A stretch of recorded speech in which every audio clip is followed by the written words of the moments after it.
Buenos días, hermanos, el Señor les bendiga. Seguimos con nuestros estudios. Esta es la segunda parte del estudio que hemos denominado Panorama General del Sacerdocio Bíblico. Sean todos bienvenidos, los hermanos de la iglesia en Caracas Este o amigos, invitados o cualquier persona que esté sintonizando en cualquier momento este estudio. Vamos a comenzar orando porque es necesario poner delante del Señor todo lo que hacemos para que sea su Espíritu Santo quien nos guíe. Te invito a elevar una oración al Padre. Padre, en el nombre poderoso de Jesús, te damos gracias, Señor, por este tiempo maravilloso que nos has dado en donde podemos, Señor, escudriñar tu palabra, porque tú dices que en ella encontramos de ti y encontramos vida eterna. Que sea tu Espíritu Santo yendo delante de cada uno de nosotros e iluminando tu palabra en nuestras mentes y en nuestros corazones. Que tu palabra sea implantada, Señor, en nuestros corazones y la podamos hacer vida en cada uno de nosotros. En esta mañana, Señor, nos disponemos con nuestros corazones bien alertas a lo que tienes para cada uno de nosotros. Sé tú, Señor, ministrando este tiempo de estudio. Queremos encontrarte a través de la Escritura, Señor. Gracias, Padre. Gracias en el nombre poderoso de Jesús. Amén. Bueno, mis estimados, esta semana corresponde hablar del sacerdocio levita. En el estudio anterior hablamos acerca del sacerdocio antes de la ley mosaica. Recordando un poco lo que vimos la vez pasada, podemos decir que antes del establecimiento de la ley mosaica, el oficio sacerdotal lo ejercía el patriarca del clan familiar. Hay registro de esto en las Escrituras. Inclusive citamos varios ejemplos como lo fue Job, Abraham, Noé y algunos otros. No había un lugar físico, ni específico, ni rituales, ni fecha, ni vestiduras especiales, pues aún el sacerdocio no había sido instituido. Ahora nos encontramos con el pueblo de Dios, que acababa de ser liberado con poder de la esclavitud de Egipto a los pies del monte Sinaí, sacados de Egipto físicamente, pero influenciados severamente por sus costumbres. Arrastraban el politeísmo y las costumbres paganas, lo cual Dios no podía tolerar. Así que se hace de un tabernáculo para habitar entre su pueblo, y levanta sacerdotes para que intercedan ante él por ellos mismos y por todo el pueblo de Israel. Vayamos a Éxodos capítulo 25, versículo 8, donde dice la palabra de Dios: y harán un santuario para mí y habitaré en medio de ellos. Dios escoge a los levitas para que ministren en ese santuario. En el libro de Números, capítulo 8, versículo 16, dice lo siguiente: porque enteramente me son dedicados a mí los levitas de entre los hijos de Israel. En lugar de todo primer nacido, los he tomado para mí en lugar de los primogénitos de todos los hijos de Israel. Y esto fue por lo sucedido con el becerro de oro, que también lo comentamos la semana pasada. Vayamos avanzando y hablemos del sacerdocio como un oficio instituido por Dios. En el libro de Éxodo, capítulo 28, versículo 1, dice lo siguiente: harás llegar delante de ti a Aarón tu hermano y a sus hijos contigo, de entre los hijos de Israel, para que sean mis sacerdotes, a Aarón y a Nadab, a Abiú, Eleazar e Itamar, hijos de Aarón. Y en el capítulo 29, en su versículo 9 del mismo libro, el libro de Éxodo, deja saber que los levitas tendrán el sacerdocio por derecho perpetuo y fueron consagrados para esto Aarón y sus hijos. Vamos a leerlo. Éxodo 29:9. Le ceñirás el cinto a Aarón y a sus hijos y le atarás las tiaras y tendrán el sacerdocio por derecho perpetuo. Así consagrarás a Aarón y a sus hijos. La tribu de Leví tenía descendientes de Coat, Merari y Gersón. Moisés y Aarón pertenecían a la familia de Coat. Eso lo podemos ver en el Éxodo, en el capítulo 6, del 16 al 26, donde habla de la descendencia de Leví. Podemos decir entonces que la tribu de Leví se dividía en dos clases. Hablemos de dos clases principales para desempeñar funciones diferentes, podemos decirlo de esa manera. La primera, los sacerdotes, descendientes de Aarón, que actuaban como mediadores en Dios, y los hombres realizaban los sacrificios y los servicios en el santuario. Y la segunda, o el resto de los levitas, que estaba encargado durante la peregrinación de transportar el tabernáculo, de levantarlo y de cuidarlo, y de ayudar a los sacerdotes en el cumplimiento de sus deberes. Por lo tanto, todos los sacerdotes eran levitas, pero no todos los levitas eran sacerdotes. Este oficio era exclusivo para Aarón y para sus hijos. La escritura es bastante enfática en este punto. Hay muchísimas referencias del sacerdocio exclusivo de Aarón y sus descendientes. Vayamos a Números 3:10, que dice lo siguiente: y constituirás a Aarón y a sus hijos para que ejerzan su sacerdocio, y el extraño que se acercare morirá. Una vez más el Señor reafirma en su palabra que el sacerdocio es única y exclusivamente para Aarón y su descendencia. Es bien interesante aquí mencionar lo que pasó en la rebelión de Coré. ¿Lo recuerdan?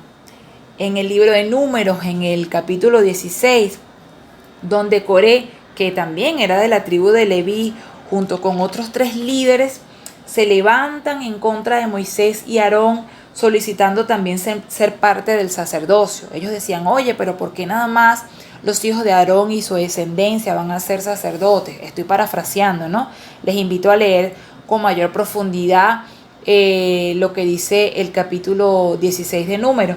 Pero entonces ellos estaban molestos: pero ¿por qué tiene que ser Aarón y sus hijos solamente, si nosotros también somos santos? ¿Y qué pasó de todo esto? Posteriormente fueron tragados por la tierra ellos y su familia. Esto fue un juicio de Dios, porque lo que estaba sucediendo en ese momento no era la voluntad de Moisés, como pensaba parte del pueblo, sino que era la voluntad de Dios. Y me encanta aquí cómo le responde Moisés a Coré, y esto sí lo vamos a leer. Vámonos a Números 16, en el versículo 8. Estaba allí Coré, como les mencionaba, que no todos los levitas eran sacerdotes. Coré era levita, pero no era descendiente de Aarón, y quería o procuraba el sacerdocio. Entonces Moisés le dijo, versículo 8, dijo más Moisés a Coré: oíd ahora, hijos de Leví, ¿os es poco que el Dios de Israel os haya apartado de la congregación de Israel, acercándoos a él para que ministréis en el servicio del tabernáculo de Jehová y estéis delante de la congregación para ministrarles, y que te hizo acercar a ti y a todos tus hermanos, los hijos de Leví contigo? ¿Procuráis también el sacerdocio? Por tanto, tú y todo tu séquito sois los que hoy son los que os juntáis contra Jehová, pues Aarón, ¿qué es para que contra él murmuréis? Este es el segmento número 2, y bueno, quiero retomar la idea del segmento anterior. Veníamos hablando de la rebelión de Coré. También habíamos comentado que Dios una y otra vez reafirma y confirma en las Escrituras a través de varios textos que el sacerdocio que él quería instituir tenía que partir desde Aarón. Aquí podemos ver en el capítulo número 17 del libro de Números, valga la redundancia, un evento que la Reina Valera titula La vara de Aarón florece. Y esto no es más que como el pueblo quedaba murmurando, como que para que no quedaran dudas y llegara todo este asunto hasta allí, el Señor le dice a Moisés que recoja una vara por cada tribu, por cada familia. En total serían 12. Y él le hizo saber todo esto al pueblo de Israel, recogió una vara por cada casa, en total 12 varas, como dice la Escritura, y las puso delante de Jehová en el tabernáculo de testimonio. Dice así el versículo 8: y aconteció que el día siguiente vino Moisés al tabernáculo del testimonio, y aquí que la vara de Aarón de la casa de Leví había reverdecido y echado flores y arrojado renuevos y producido almendras. Entonces sacó Moisés todas las varas de delante de Jehová a todos los hijos de Israel, y ellos lo vieron, y tomaron cada uno su vara. Y Jehová dijo a Moisés: vuelve la vara de Aarón delante del testimonio, para que se guarde por señal a los hijos rebeldes, y hará cesar sus quejas de delante de mí, para que no muera. Y así el Señor confirmó una vez más el llamado que le hizo al sacerdote Aarón y a su familia para este ministerio delante de todo el pueblo de Israel. Pasemos a hablar un poco de las funciones de los sacerdotes. Eran mediadores entre Dios y el pueblo. Esto ya lo hemos dicho. Consultaban a Dios por su dirección. Eran intérpretes y maestros de la ley de Dios. Ministraban en las cosas sagradas del tabernáculo. El oficio sacerdotal se dividía en dos: el sumo sacerdote, que inicialmente fue Aarón, y los sacerdotes, que fueron sus hijos. El rol del sumo sacerdote era heredado por el primogénito de éste a su muerte. Es decir, el rol sacerdotal era eterno, pero el sacerdote, por su condición humana, naturalmente tenía que morir. A la muerte de éste, su cargo era asumido por su hijo mayor. Es muy difícil realmente resumir las responsabilidades del sacerdocio, pero quiero agregar algo que me pareció bien interesante en cuanto a una de sus responsabilidades, que era vigilar el fuego del altar del holocausto para mantenerlo encendido de día y de noche. Vamos a leerlo en la Biblia. En el libro de Levíticos, capítulo 9, versículo 24, dice: y salió fuego de delante de Jehová y consumió el holocausto con las grosuras sobre el altar. Y viéndolo todo el pueblo alabaron y se postraron sobre sus rostros. Este fuego que descendió delante de Jehová es el fuego que ellos tenían que mantener encendido. Entonces los sacerdotes de día y de noche tenían que vigilar el fuego del altar del holocausto y mantenerlo encendido. Esto ¿no les parece que tiene que ver también con nuestra función de mantener ese fuego de Dios encendido en nuestros corazones, que ahora es el tabernáculo de Dios? Se parece mucho, ¿no? Que el fuego de Dios nunca se apague en nuestros corazones. Seamos vigilantes, seamos sacerdotes vigilantes del fuego de Dios en nuestros corazones. Una de las principales funciones que desempeñaba el sumo sacerdote era el día de la expiación anual, cuando procuraba hacer expiación por sus propios pecados y por los pecados del pueblo en el lugar santísimo, lugar al que solo él podía entrar una vez al año. Vamos a pasar a otro ítems. Vamos a estar hablando sobre los requisitos de los sacerdotes. Según Levíticos 21, del 16 al 24, los sacerdotes debían ser sin defecto físico. Vamos a leerlo. Levíticos 21, 16, 24. Dice lo siguiente. Y Jehová habló a Moisés diciendo: Habla a Aarón y dile: ninguno de tus descendientes por sus generaciones que tenga algún defecto se acercará para ofrecer el pan de su Dios, porque ningún varón en el cual haya defecto se acercará, varón ciego, o cojo, o mutilado, o sobrado, o varón que tenga quebradura de pie, o rotura de mano, o jorobado, o enano, o que tenga nube en el ojo, o que tenga sarna, o empeine, o testículo magullado. Ningún varón de la descendencia del sacerdote Aarón, en el cual haya defecto, se acercará para ofrecer las ofrendas encendidas para Jehová. Hay defecto en él, no se acercará a ofrecer el pan de su Dios. Y esto puede sonar muy extraño y quizás también excluyente. Es fuerte, ¿no? Cuando lo leemos de esa manera decimos, oye, pero ¿por qué? Porque esto es así. Recordemos que este sacerdocio es sombra del que ha de venir, el sacerdocio de Cristo. Y así como ningún sacrificio podía ser ofrecido si tenía un defecto, por la misma razón ningún sacerdote podía servir en el tabernáculo si tuviese un defecto físico. Tanto la ofrenda como el que presentaba la ofrenda representan a Cristo, y en él, en Cristo, no hay defecto, ni en su persona, ni en su obra, ni en todo lo que Cristo representa, porque Cristo es perfecto. Aún así, aquellos sacerdotes o aquellos levitas, con defectos físicos no estaban excluidos de la mesa del Señor. Dios tenía provisión para ellos. Así que Dios, en su justicia y en su misericordia, les guardaba de igual manera. Y esto me hace pensar también, trayendo ese texto a nosotros, que teniendo nosotros también defectos, somos aceptos al Padre mediante Jesús. Y esto hablando más de impedimentos morales, éticos o espirituales, no tanto los físicos. Pero a veces venimos con imperfecciones en nuestro carácter, con una cojera espiritual. Y eso es un defecto.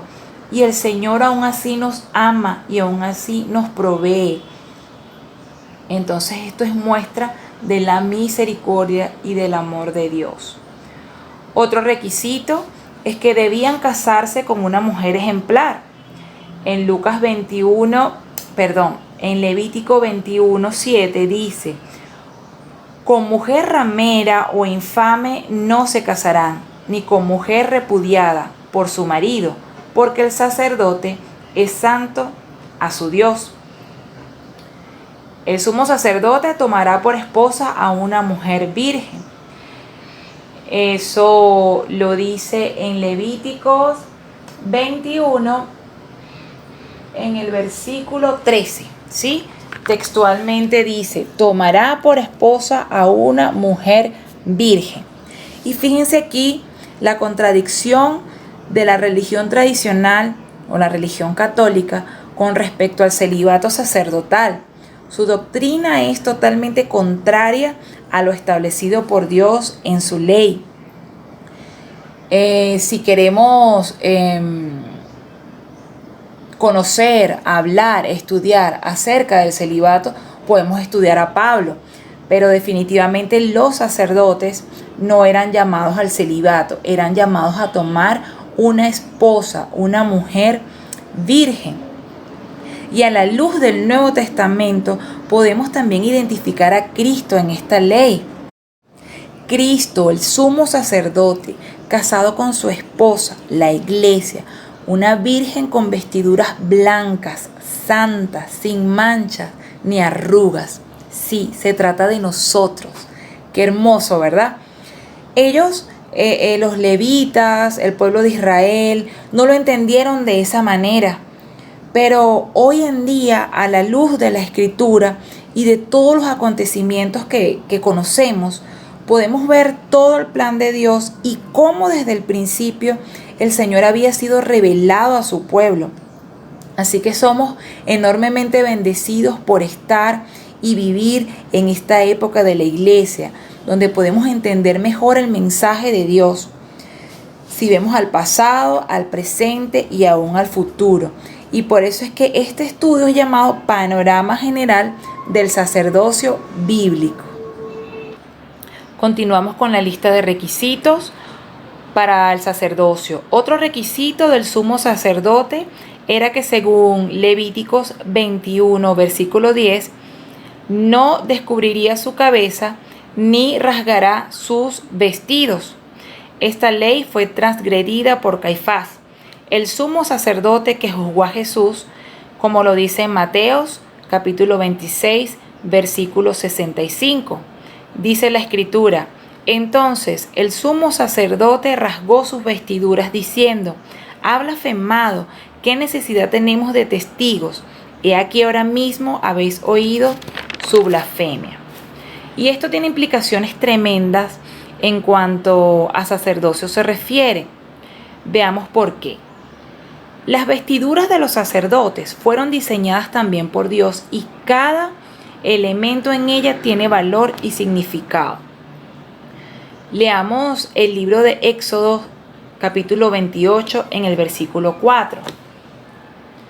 Las vestiduras que harán son estas: el pectoral, el efod, el manto, la túnica bordada, la mitra y el cinturón. Hagan pues las vestiduras sagradas para Aarón, tu hermano, y para sus hijos, para que sean mis sacerdotes. Esto es palabra de Jehová. Toda la vestimenta de los sacerdotes fue diseñada por Dios. El capítulo 28 describe detalladamente cómo debían ser las vestiduras sacerdotales. Pero por cuestiones de tiempo solo haré mención de algunos detalles que me parecen muy interesantes sin restarle importancia al resto. Quisiera hablar un poco acerca del pectoral del juicio, ya que el capítulo 28 usa un tercio de su contenido para describirlo con bastante detalle, y eso nos indica cuán importante es este elemento para el ministerio sacerdotal.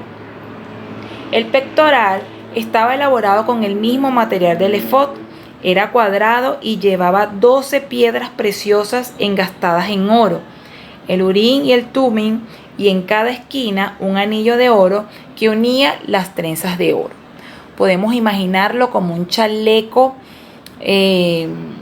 viniéndonos a la actualidad, quizás para que se nos haga más fácil entender un poco. Imagínate un chaleco que quede bien sujetado a una franela que tengas abajo, poniendo como si la franela fuera el efod y el chaleco representaría el pectoral del juicio. Algo así, más o menos, ¿no? Vamos a Levíticos 21, donde dice: y las piedras serán según los nombres de los hijos de Israel, 12 según sus nombres, como grabaduras de sello, cada una con su nombre, según las 12 tribus. El versículo 30 del mismo capítulo dice: y llevará siempre Aarón el juicio de los hijos de Israel sobre su corazón delante de Jehová. Es decir, que el sumo sacerdote cargaba con todo el peso de los pecados del pueblo de Israel al presentarse delante de Dios.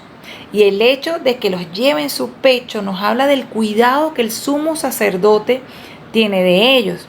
Esto no es más que la mismísima obra redentora que Cristo hizo por todos nosotros, llevando nuestros pecados a la cruz. Es una muestra del amor de Dios, de que nosotros estamos guardados y escondidos en su pecho, en su corazón. Y es que cuando Caifás rompe sus vestiduras, le estaba dando fin al sacerdocio levítico. Ya no se trataba de un sacerdocio válido para las 12 tribus de Israel, ya que a través de la obra redentora que estaba por ocurrir en la cruz del Calvario, mucho antes de que se rasgara el velo, Caifás anunciaba simbólicamente el cese de la función sacerdotal arónica para darle paso al nuevo sacerdocio, el sacerdocio de Cristo, del cual estaremos hablando la próxima semana. Y para concluir brevemente o de manera muy corta, porque como les comenté, las conclusiones van a ser al final de los estudios, pero no quiero dejar pasar esta oportunidad para darles esta reflexión. Dios sacó al pueblo de Egipto, pero Egipto estaba aún dentro de sus corazones. Así que a través del sacerdocio levítico, Dios se propone sacar a Egipto del corazón de Israel a través de las leyes. Cada ley que se encuentra en el libro de Levítico es un llamado a la santidad. Inclusive en la vestimenta de los sacerdotes, ellos llevaban una mitra y eso tenía una placa de oro que decía santidad a Jehová. Eso lo llevaban en la cabeza, porque es que sin santidad nadie verá al Señor. El Señor dice, sed santos, porque yo soy santo. Entonces nosotros, como hijos de Dios, debemos procurar la santidad. Bueno, mis amados hermanos, espero que este estudio haya sido de edificación a sus vidas. Nos estamos viendo, Dios mediante, la próxima semana, donde estaremos hablando sobre el sacerdocio bíblico. Dios te bendiga.